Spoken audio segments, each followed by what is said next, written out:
Once, there was a great Zen master named Rinzai. He was known far and wide for his wisdom, and people often came to visit him. One day, a man came to see him. The man was not in a good mood, and as a result, when he entered the room, he pushed the door and slammed it hard. He removed his shoes and threw them aside. As soon as he lifted his foot to enter the room, Rinzai said, "Stop, don't enter." The man was a bit surprised and asked, "Why?" Rinzai replied, "First go and ask for forgiveness from the door and from your shoes." The man said, What? What are you talking about? I have heard people saying that Zen masters are mad, but I did not believe it. But now, I think it is true. What nonsense are you talking about? Do people ever ask for forgiveness from doors and shoes? Then why should I ask for forgiveness from a door and shoes? That is so embarrassing. Rinzai responded, "If you can't ask for forgiveness from the door and shoes, then leave from here and never come back. If you can be angry at your shoes, then why can't you ask for forgiveness from them? You may never have realized that how foolish it is to be angry with shoes. If you can relate to shoes with anger, then why can't you relate to them with love? When you slam the door in anger, you established a relationship with the door.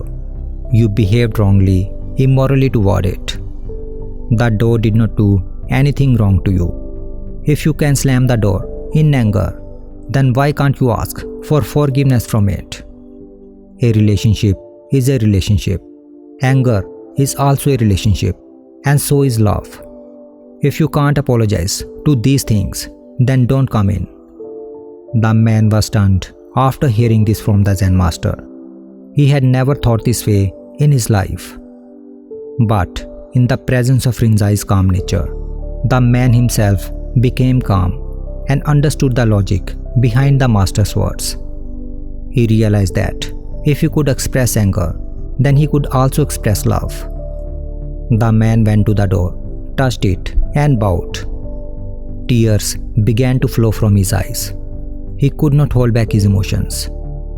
Then he touched and bowed to his shoes, and a great change began to happen within him.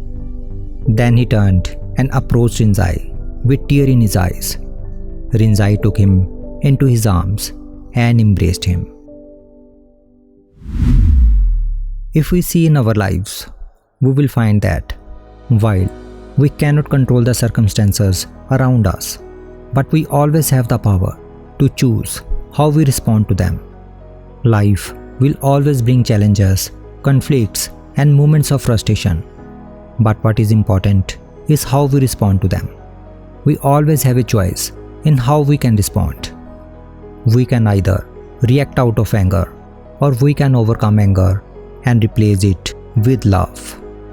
There is a plenty of anger and violence in the world.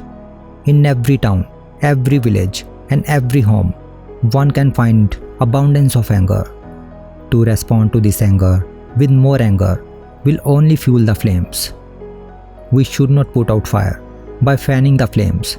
We have to smother the fire, not fan it. And we can smother the fire of anger with love and forgiveness.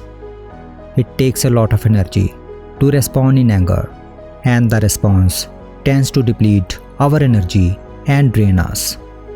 But if we use our energy to respond lovingly, we will not only bring harmony to the situation, but we will be energized by that love too.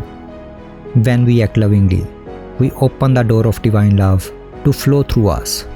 We are energized and boosted by this divine love.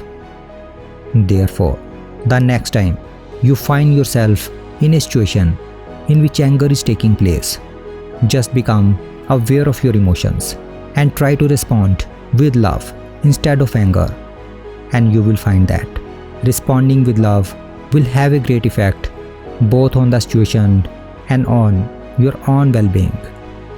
Let us bring harmony and peace to the world. Let us overcome violence with love, and doing so, we will find that it will not be long before our environment, our community, and our society will become a heaven of peace in this world.